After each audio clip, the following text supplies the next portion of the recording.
Welcome to this session of the 2025 Cloud Exchange. My guest today is Pete Waterman, the Director of the Federal Risk Authorization Management Program, or FedRAMP, at the General Services Administration. Pete, thanks so much for taking the time to join me. Happy to be here, Jason. It's always fun to talk about FedRAMP.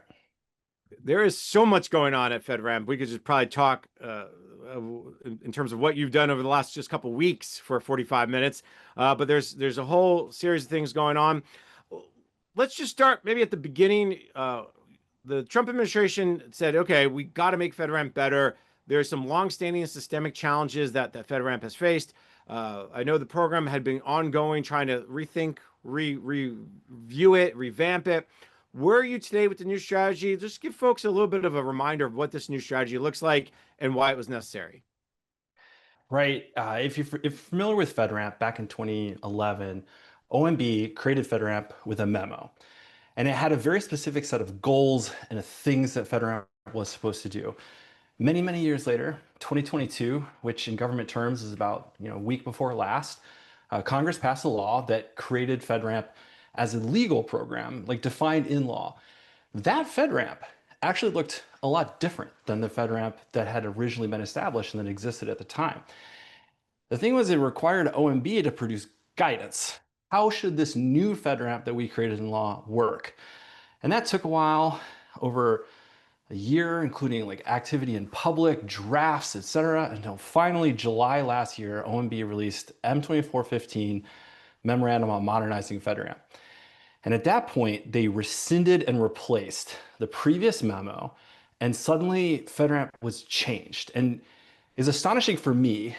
I started a month after that and dropped immediately into this strange environment where FedRAMP had existed in one way for 13, 14 years. And yet everyone had decided, everyone in power and authority and responsibility had decided that FedRAMP was going to be different. And we had to start making that happen. And it was really difficult and really complicated, and there was a lot to navigate.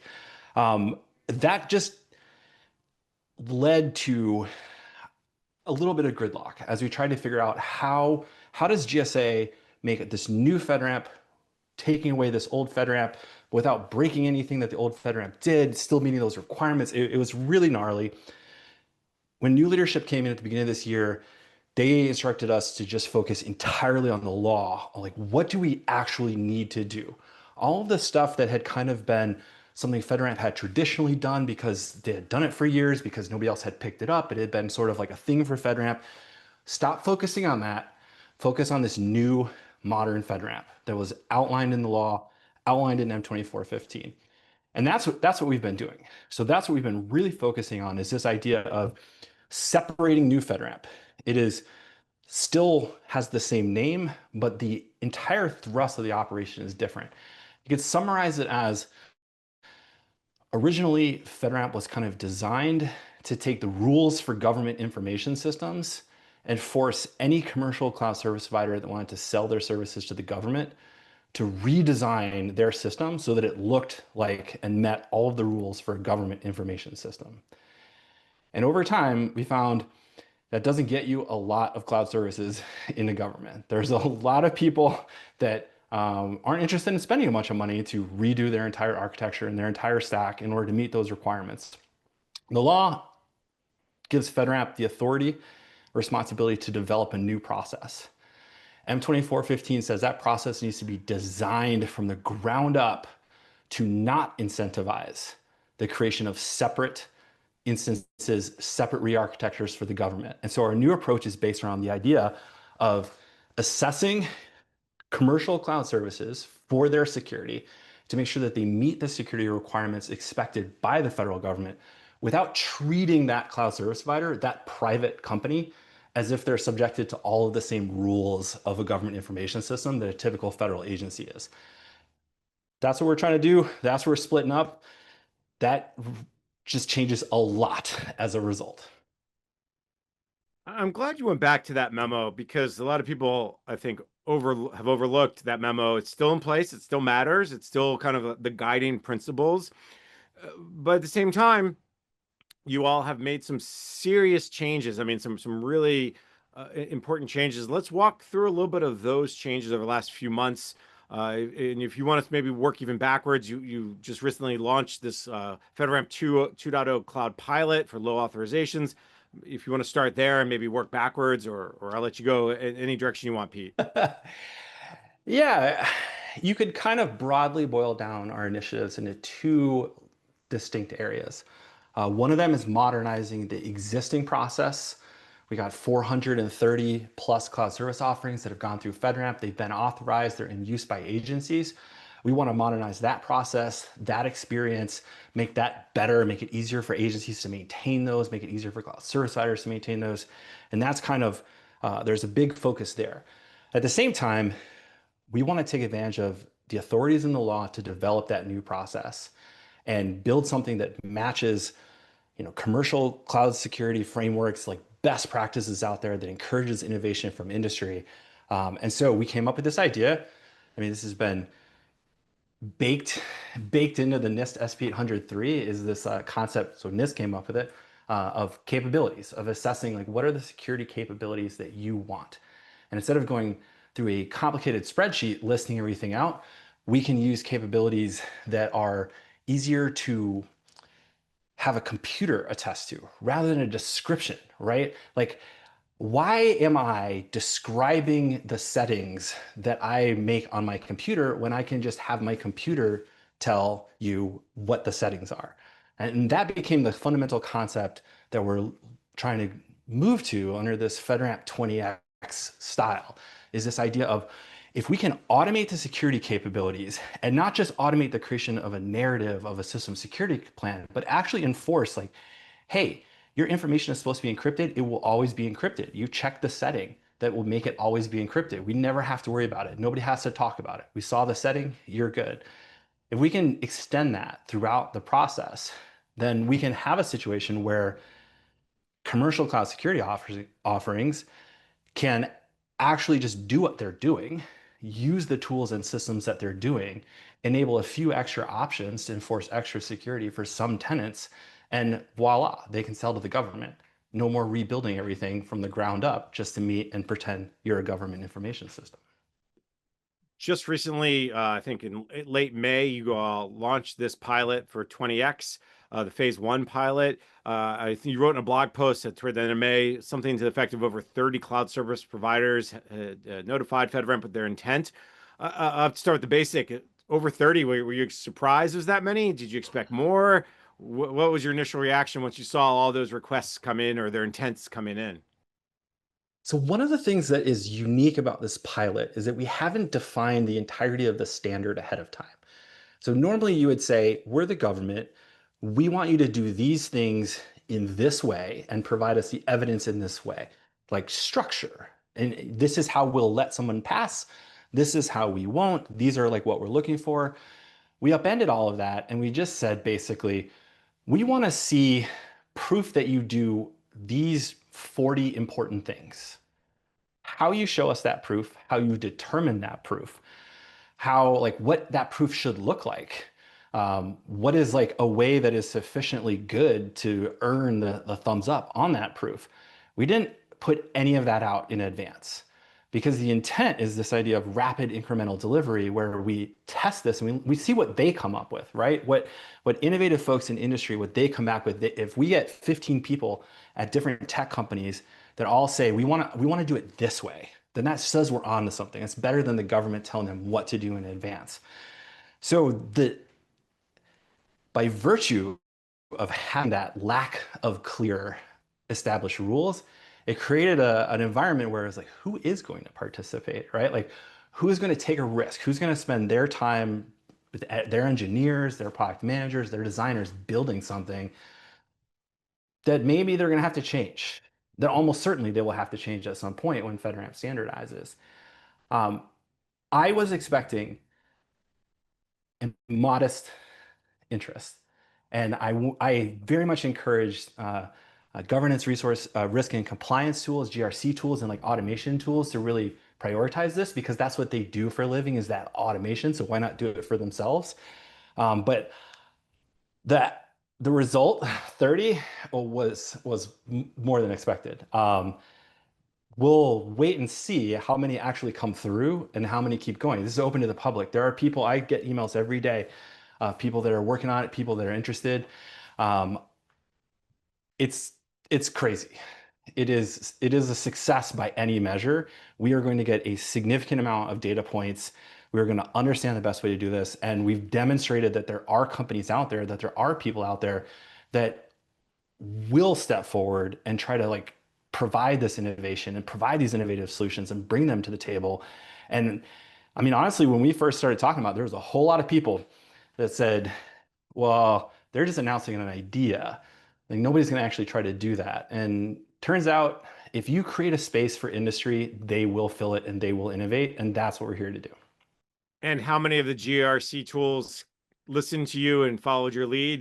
If you don't know exact number, could you say some, many, a lot? More than, I would say more than 10 of them are those GRC tools. And in fact, like we're starting to see some of these real submissions coming in. And Jason, they are putting them in their trust centers. So you can go to their company website and go to their trust center and see their FedRAMP packages and their materials and their decisions and then ask for access to the evidence for the 3PO. It's like real dog fooding, man. They're like they're innovating, they're bringing their own stuff up and then they're using their own thing. They're not sending us an email with a PDF like everyone expected. I think that's such good news, as you said. I mean, you weren't sure really how many are going to be interested in with industry. You can tell them, hey, we'd really want you to participate. We think this is a great idea. And they may go, what's the risk for us? What's the cost for us? Do we really want to be a part of it? And I think one of the keys here is that you're only doing it's a pilot. That's number one.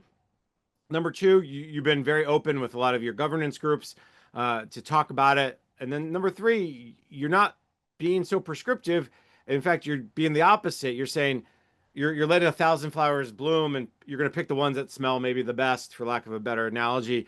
Uh, just give us a little bit more about the pilot. What's the timetable? Do you have hope to get, hey, by the end of August, September, whenever, to get some results to kind of continue and see where you're at? I certainly have hopes. I also come from an engineering background, a delivery background where I'm not trying to time box anything. I'm not trying to meet a deadline. I'm trying to deliver a complete product, as it were, and that's what we're really focused on. So what I see playing out for this is over the next couple of months, we're going to see more and more systems come in. As they come in, we are continuously analyzing like the content, the quality, the mechanisms, et cetera, in order to lean towards a standard. By July, we'll have the first few authorizations done under this almost certainly. So we're going to start moving submissions in process shortly and then reviewing them, finalizing, moving them to FedRAMP authorized. Then those, especially the GRC folks that are coming early, they're going to start being used by other people now in the pilot because they brought that technology, they got FedRAMP authorized, and now others can use them. In July, we'll start working with agencies, and that becomes an adoption thing. Exact same thing. We don't want a situation where there's 50 agencies that are all trying to deal with 30 different packages set up in different ways as part of this pilot. So we're going to work with agencies to identify like some specific cloud services that they want, that they're ready to go, that they'll take a test with. As we go through that process through June and July, I anticipate that by the end of July, by somewhere around August, we'll have a really good idea of like what works for cloud service providers, what works for FedRAMP, what works for 3PAOs, what works for agencies. And at that point, we will probably formalize and we'll close down phase one and we'll formalize like from now on, if you meet these requirements, you don't have to be part of the pilot. You come in, you get a 12-month limited authorization.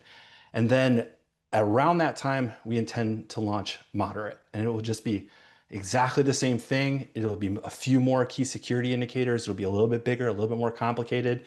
And then we'll see how that goes. And we just repeat that. We get to high, and then we go all the way back, and we start just widening that net and repeating that incrementally. There's never going to be a place, there's never going to be a point in time when this is done, right? Like even once we have given every single person a path to FedRAMP authorization this way. Technology changes, like mechanisms changes, the way that we think about this stuff changes, adoption changes. So we're going to constantly be moving forward with this. And that's the genesis of why this originally is called 20X, because the idea was that it's going to be good for 2025. We'll update it, 2026, there'll be newer versions, 2027, it'll just keep going until 2050. Who knows into the future? There will be all of these different incrementally improved aspects of this that people are constantly moving forwards to try to meet. I think one of the keys here is the idea of testing, seeing what works, see what doesn't, and letting industry come to you with the innovation, as you said. Uh, and I know it's still early, and I know you're probably just looking through a lot of these pilot examples. Is there anything that you've gone, oh, we never thought of that, or wow, that's actually a really good idea? I mean, have you already had that moment yet, or is it maybe still a little early? We have had a number of these moments in our pilot and with our community working groups to help this work properly. Back at the same time as we launched this initiative, we launched 4 public community working groups. And I call them community working groups for a reason. They weren't intended to be just like a few select people come in and work on something, but rather they were intended to create a sense of community and a place where people could just bring their FedRAMP problems and work on them in public with us. As we went through and started building and interacting with people in these community working groups, we started to find a lot of opportunities where something that everyone had just kind of taken for granted a little bit, that just this is the way FedRAMP was going to be. It is what it is. And everyone would say, nope, don't change it. Just deal with it. It's just the way it is. People started seeing this new approach and this new attitude, and they started bringing those back up again. And it caused this upswell that has led to, in the last 3 months, we've published drafts on 6, 7, 8 standards. I've got 3, 4 in draft right now coming out over the next couple of weeks. Like, we are just really pushing forward on trying to take these long-standing problems, these pain points that existed for so long that everyone just kind of got used to them and stopped complaining about them. And for me, that's been the insight is those specific things. One great example is just the federal information as a concept is something that just came up over and over and over again in public comment. What is federal information? What does it mean? As someone that's worked inside the government, spent a bunch of time, from the perspective of like federal information, it seems clear to me. It's defined in the OMB A130, like it's information produced by or on behalf of the government. It's not that complicated. It just hadn't really realized how much pain had been caused by that nebulous definition until people started telling us that in a way that we could hear and respond to. That's my favorite example of something. And there's just, I mean, our approach to the boundary, our approach to significant changes, the balance between allowing like this concept of piloting stuff where we say, I'm not going to tell you what the standard is. I'm not going to tell you how to do it. I'm just going to say, I want it. And then we'll figure out together how to do it. Like seeing that actually happen, seeing the people that were uncomfortable with it and scared of it, but the people that were okay with it and wanted to give it a try, it's all been really humbling. And it's like we wouldn't be able to move forward at the pace that we're doing without that support from the community of people really chipping in and like showing us where we need to focus. I think a lot of times that's just the opportunity to do that and feeling safe, right? You all have said through the community meetings, through the different rollouts you've had, that we want to hear from you. We want to make this different and we need you to do this and we can't do it ourselves. So I think previously when FedRAMP had tried to make some changes, it was very much we'll tell you what those changes are with a little bit of feedback versus you'll tell us what the changes are and we'll tell you how it works in our little world and in our community. So I think that reversal, that change is important. And it's actually, Pete, a great segue to those standards. You mentioned several, 6 or 8 are out. One of them is the key security indicators. No, it's they're both in draft, but it's almost like a interim rule when you talk about the Federal Register, where these are what we're doing unless you tell us differently. But this is what we're doing going forward. Talk about the key security indicators. What are they, first of all, and how have you changed them, or or modified or updated them to meet what you're hearing from industry? The key security indicators are so cool. I mean, they're the underlying concept for FedRAMP 20X, and we formalized the FedRAMP low 20X pilot key security indicators last Friday. So the final ones are out there about a week after public comment closed.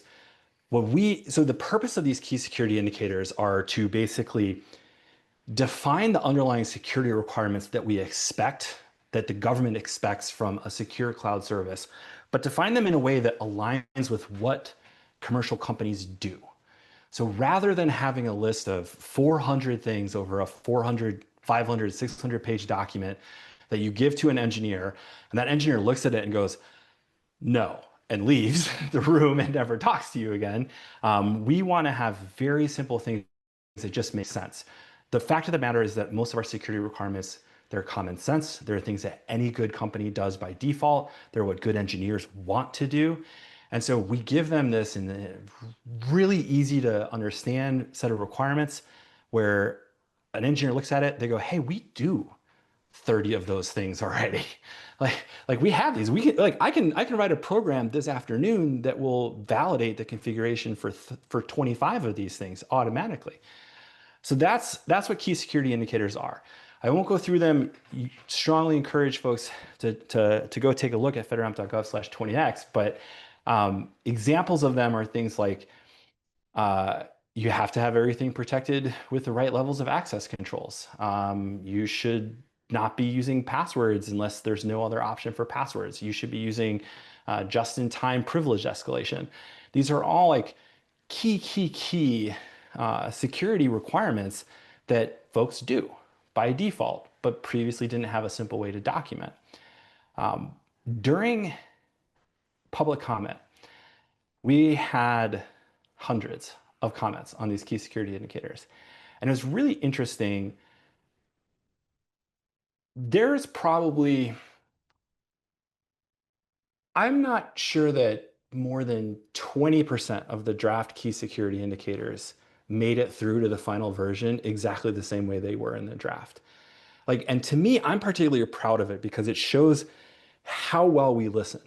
And it's everything from things like we had this KSI dash and then some letters like CNA for cloud native architecture and some other things like that. And some of them were 2 letters, some of them were 3 letters. We got feedback if they were all 3 letters, it's a lot easier to sort them. So we made them all 3 letters. That's a simple change. It's a no-brainer, but it's not something that any of us thought of when we're out here arguing over these rules, right? And that's the kind of, there was another one that had like a number in it. It's like the number messes up sorting. We get rid of the number.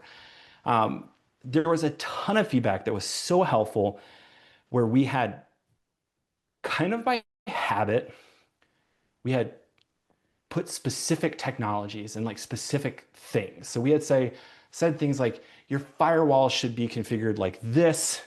You should use immutable containers. And people pointed out, hey, if you're trying to be forward looking, if you're trying to let us innovate, why are you telling us we have to use a firewall? Like, why not just say secure your, edge network? Okay, right, done. What about containers? We don't only use containers, Pete. We use all sorts of other things. Right, okay, my bad. Immutable infrastructure, right? And we can start to dial in on that. And the result is not tightening of the restrictions, but it's actually opening up the restrictions where people can say, I don't meet the requirement the way that you wrote it, but if you rewrite it, I can meet it. And everybody says, yeah, and that's secure, so you should rewrite it. That's the right thing to do. So our key security indicators as published, I think are really well dialed in. They are ready for people to demonstrate. And I mean, honestly, I think most of those key security indicators are going to get you most of the way towards a moderate authorization once we start digging into it because they are holistic and they are meaningful.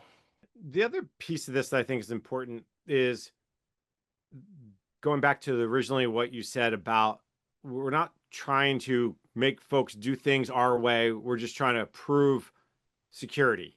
And if to your point of firewalls, right? Well, previously we wrote a memo that said you must secure firewall, and someone who didn't have a firewall would say, okay, now I got to put in a firewall just to show I proved I can secure the firewall, even though the firewall is in a part of my house that nobody ever goes into, no one ever looks at, and it goes nowhere, right? It's the old I built you a wall that goes into nowhere.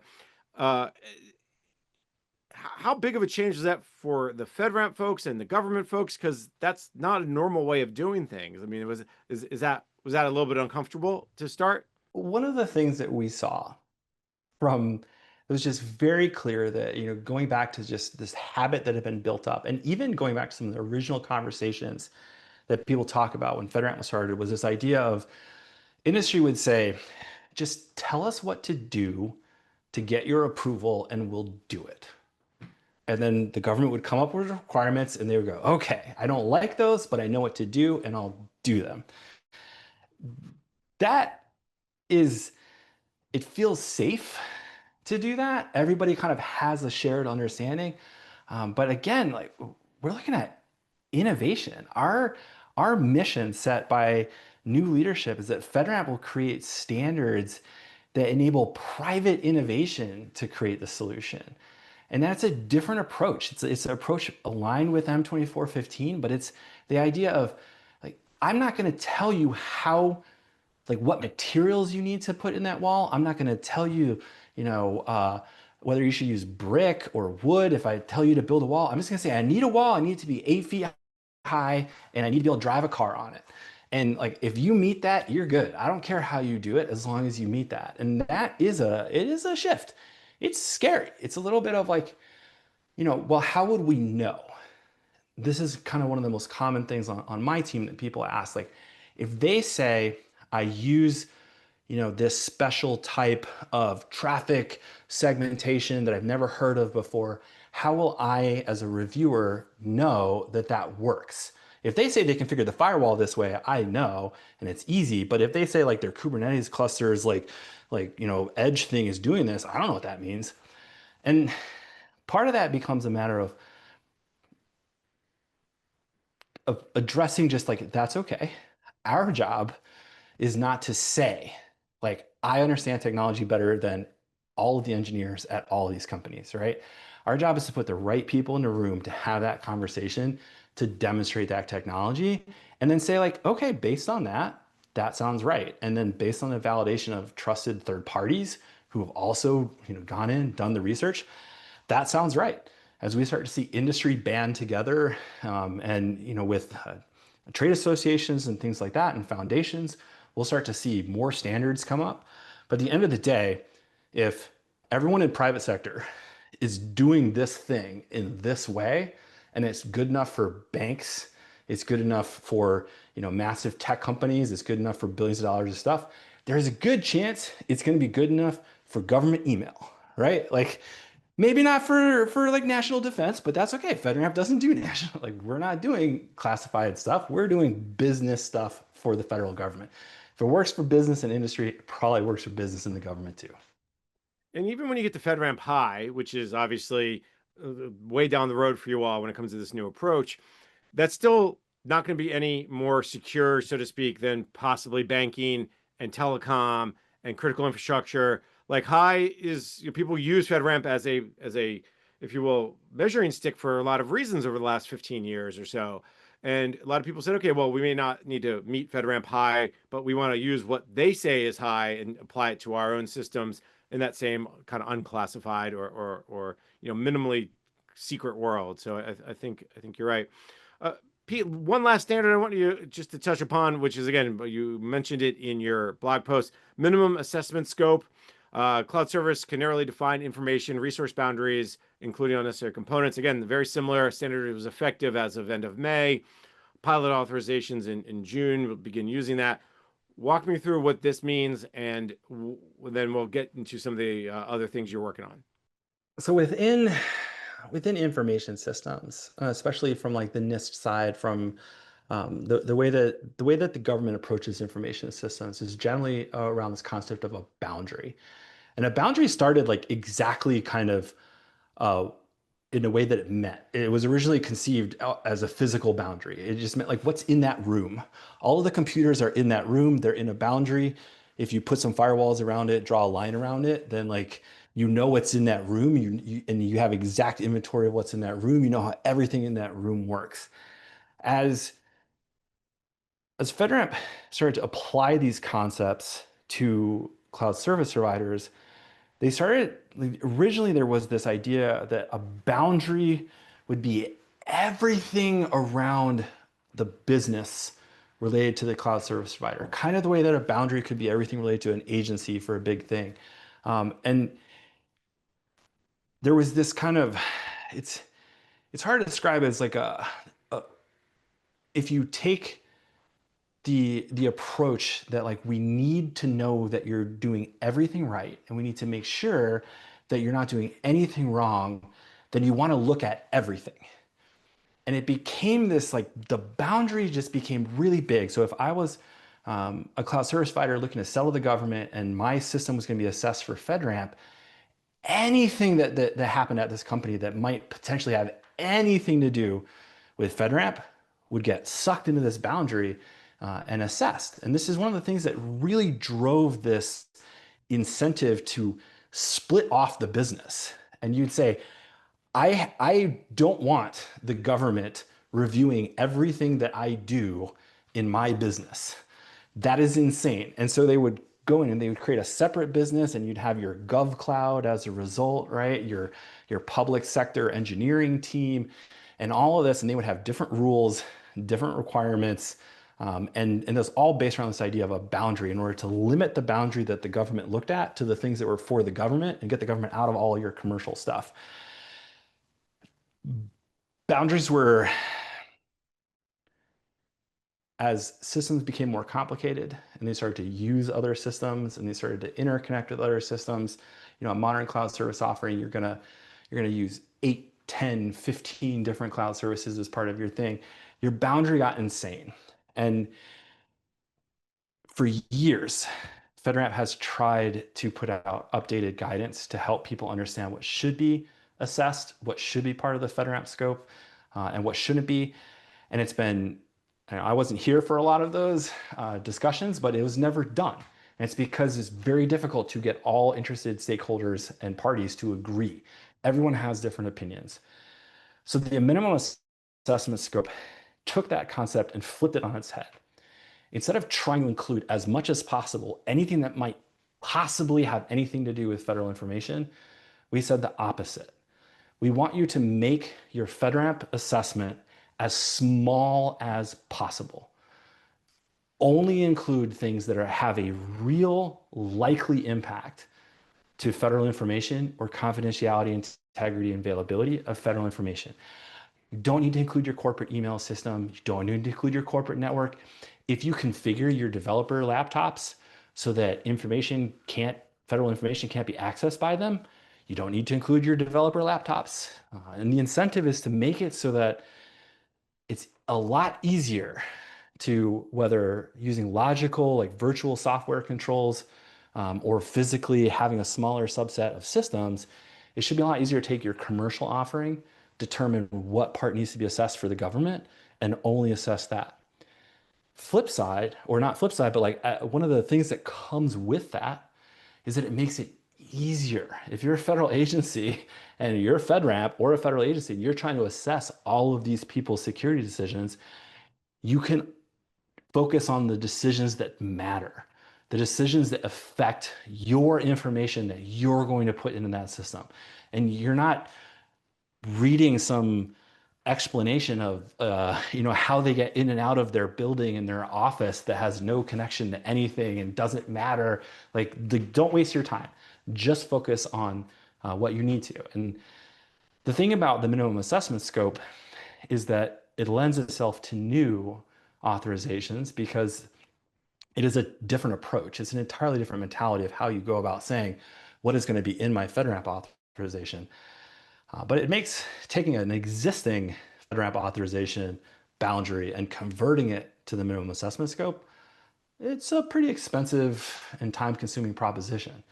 So by default, we're not encouraging folks to do that. unless they have a strong business case for it. One of the things that we've completely changed, it's a small, tiny little like single bullet, I think, in this four rule document, is that you can have different impact level services in the same service as long as they're clearly marked. And what that means is that you can have a high offering, for example, that has a whole bunch of moderate services in it. And as long as the agency users have control and can ensure that their high data doesn't flow to the moderate information, which is very easy to do with like modern automated security configuration stuff, that's okay. And so what I expect we're going to start to see is the early adopters of people that have existing Rev 5 authorizations that want to move from the traditional boundary to the minimum assessment scope are going to be folks that have like a high offering and a moderate offering. And it's the same stuff. The previous rules said you couldn't combine them. And so now I think we're going to start seeing people combine those up, and you'll be able to go and see the cloud service offering. And when you go to purchase it, you'll be able to see like these 8 are moderate, these 12 services are high. Like, which do you want? Do you want just the moderate version? You know, it'll be just like anything else, right? You pay a little bit more, you get a little more security out of it. Yeah, I want to jump forward because there's the other part of this revamp. Before I do that, just real briefly, if you can, what are some of the other guidance that people should be on the lookout for in the coming weeks, months? What we're working on right now is a lot of improvements to those minor pain points. In Rev 5, that's focused entirely on continuous monitoring. So you're going to see final stuff come out around significant changes. You're going to see continuous reporting. You're going to start to see more information come out about storing information, sharing information, using trust centers. We're going to continue to push out. By the time this comes out, you might see some guidance on federal information, technical assistance for the minimum assessment scope, and POAMs, and just a whole bunch of other stuff that I'm not going to go into because we haven't set the order yet. And like, I don't want people to know, like, come talk to us, work in our community working groups, tell us these pain points, and we'll address them. And we'll probably be publishing a very small sort of prioritized list of how we're going to go after these in public in the community working groups for discussion as well. But the intent is to just keep going after pain points. So if you have a pain point right now that is a significant pain point, chances are it's on our list to address over the near future. All right, and I know you are very willing to put your email out there, tell folks to contact you through LinkedIn. You're very active there, so they can find you if they really want to. I know that. Yeah, pete@fedramp.gov. Send me an email anytime. I don't reply to everything because it's a lot, but I absolutely read everything and I reply to most of them. The other side of the coin that we've been talking about, we haven't gotten to yet, is this idea of the existing process and how to make that less burdensome, still keep up with the rigor, but not kind of but reduce some of those pain points. And one of the things you wrote about in your blog post recently is the number of new cloud service providers. You authorized 21 new service providers in May alone, 95 over the fiscal year. Granted 2 new cloud ready designations. People can read the numbers. For those people that were in process or were, somewhat through the Joint Authorization Board, the old JAB process, what changes have you made there, and how much progress are you making to reduce your queue? The change there is mostly around the way that we prioritize and handle our approach to that review. So this is talking about the Rev 5 agency authorization pathway, which is still open. We're still seeing submissions for it. It's going to be open for some period of time. Although obviously one day we hope to replace it with a more modern process. It's still there for quite a while. At the beginning of the year, January, there were almost 80 cloud service offerings in this queue, in this backlog for the FedRAMP PMO. And it had been growing and growing and growing for years. And this is the final step. This is like a cloud service provider has invested significant funds. They have re-architected. They have found an agency sponsor. They have gone through, they have created all these materials required. They've had a third-party assessment organization come in, verify it, make a recommendation. So that's the second check. Then they had they have an agency come in and double checked it again. and make sure that like they agreed, and the agency talked to the third party assessment organization, the 3PAO, and like they hashed it out, and the agency said, okay, we're going to use it. And then they sign an ATO, an authorization to operate, and it comes over to FedRAMP now for the final check. And a whole combination of a whole lot of things led to that final check of the FedRAMP PMO snowballing. The demand was more than could be kept up with. It caused delays. It caused problems. We were at the point where I think when I in August of 2025, we were telling people that it was going to be 26 weeks before FedRAMP would even look at their package. That is somebody that has, again, it's been, it's been reviewed by a 3PAO, it's been approved and authorized by an agency, and FedRAMP wasn't able to even look at it for half of a year. Many, many, many people were waiting a year or more. And the average kind of 85th percentile wait was trending up towards over a year. It was an untenable problem, and needless to say, a lot of people bent my ear about it in my first couple months while I was on the job. At that time, M2415 had just landed. We had a new FedRAMP board that had just been established and as an advisory body. And as we worked with the FedRAMP board and our new governance structure with our technical advisory group as well, and we dug into this whole process, what we started to find was that triple check that we were doing at the PMO, it was too picky, bluntly. We were wanting everything to just be too perfect, and it was causing too much of a problem. And it just, the moment you had a couple of them that you wanted to be perfect meant a few more had to wait, and that just caused a snowball of things moving forward. So we spent a lot of time talking with our board about different approaches, and we started talking about moving towards a more risk-based approach where this idea was based on every agency is still required by the law to authorize to operate a reuse of a FedRAMP package. Agencies are expected to look at those materials and make risk-based assessments based on their specific use case. So the idea that a FedRAMP package would ever be perfect enough that an agency would not have to look at it was not achievable. And that was kind of where FedRAMP had been trying to go based on guidance and expectations in the past. So we shifted that and we started saying, instead of trying to make everything perfect, we're going to look for potential issues that an agency might miss, maybe things that the first agency flagged, and we're going to mark those and move it forward. An example of that I went through just recently was a cloud service that was authorized by an agency. This cloud service was using an external non-FedRAMP authorized cloud service for voice over IP, for incoming phone calls. That was okay for their use case because those phone calls were intended to be with the public. It wasn't government information flowing over those phone calls, so it was fine. Another agency using it might make the mistake of using this cloud service for some internal stuff, and now you have federal information flowing over an unauthorized provider. In the past, that would have caused a lot of angst and drama as we decided how to approach that. This time, we just put a note in the package that said, hey, this particular component should only be used with the public. Be aware, if you deploy this, don't use it for internal government information. And that's it. And we move forward. And that let us really chip away at our review time. It let us give people advice. And we started shifting this from, instead of saying, prove to me that everything is perfect before I authorize you, we would say, you're good. Here's 2 to 3 things that you need to do in the next 60 to 90 days. But we're going to authorize you right now, and we're going to trust you to go do it, and your lead agency is going to make sure that you do it.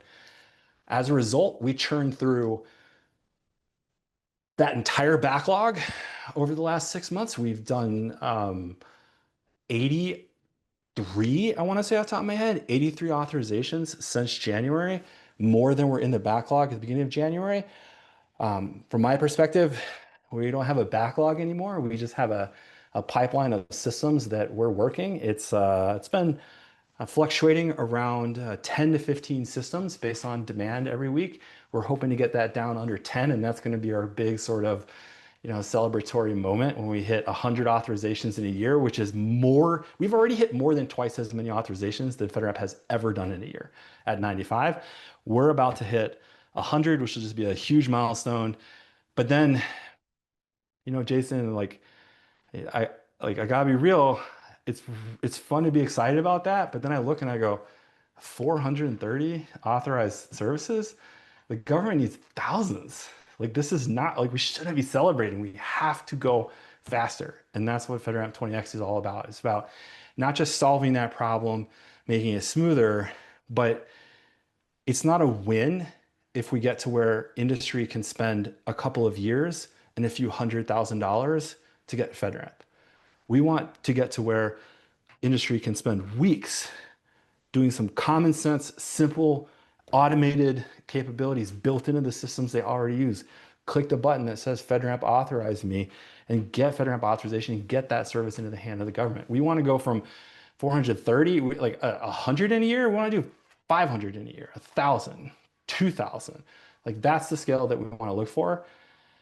So that's why we're focusing a lot on that 20X instead of just making the current way better. Pete, I've kept you for a very long time, and we're just about out of time as we hit the end of this session of the Cloud Exchange. Before I let you go, I just want to ask you maybe one or two things you'd leave for both industry and agency customers as you continue this process to improve, to revamp this FedRAMP process. It's the same for both, which is that we're doing this in a way that is intended to see rapid incremental delivery of new capabilities that we test and evaluate with people that have an appetite to innovate and to move fast and to try different things. We want to really, really encourage cloud service providers and agencies that want to participate in that to participate in it. If that is your jam, if you like to try the cutting edge stuff, you want to experiment with all this stuff, let's go. Come hang out with us in our community groups. Let's go. On the other hand, if you want to play it a little bit safer, you want to know exactly what needs to be done, to get your thing, that's totally fine too. Just wait. It's only been a couple of months, right? We are going to incrementally deliver in chunks. We'll do this. We'll go right out ahead. We'll try a bunch of crazy stuff, and then we'll consolidate back and we'll release something that makes sense, that's easier to consume for everyone. And so if you're watching all these, you're paying attention to the community working groups, you're seeing the changes and you're like, I can't keep up with this. Totally cool. Not everyone is expected to keep up with it. We were going to come back, rope everything back in, package it up, give you something nice that makes sense for everyone. And that's how we do this. Instead of spending 3 years developing it to get to this is modernization 101 in government. This is the mistake the government's made forever. You spend years building the new thing, you get it all ready, and then when you flip a switch, turn off the old thing and go to the new thing and everything falls over and it's broken. We're not doing that. We're doing it incrementally, rapid delivery, test and evaluate, go, okay, here's the thing that works. A few of you might use this. Now, you guys, what can we do for you? And we're just going to keep going like that. So you want to go fast? Go fast. If you want to go slow, no problem. We'll ship you something cool when we're done. All right. Every few months. In a few months. And you've been doing great work of keeping people informed. I think the blog posts are really helpful. I appreciate them as someone who follows FedRAMP closely. So keeping knowing when you have something new to release and updates. So I think I'd also encourage folks to pay attention to your blog posts, whether on LinkedIn or on X or other platforms. So easy to find. Pete, our conversation, unfortunately, is done for today at the 2025 Cloud Exchange. So let me thank my guest. Pete Waterman is the Director of the Federal Risk Authorization Management Program, or FedRAMP, at the General Services Administration. Pete, always a pleasure. Thanks so much. Thanks, Jason. I'm Jason Miller, and you're watching Federal News Network. Now let me send you back to the studio for more on the Cloud Exchange.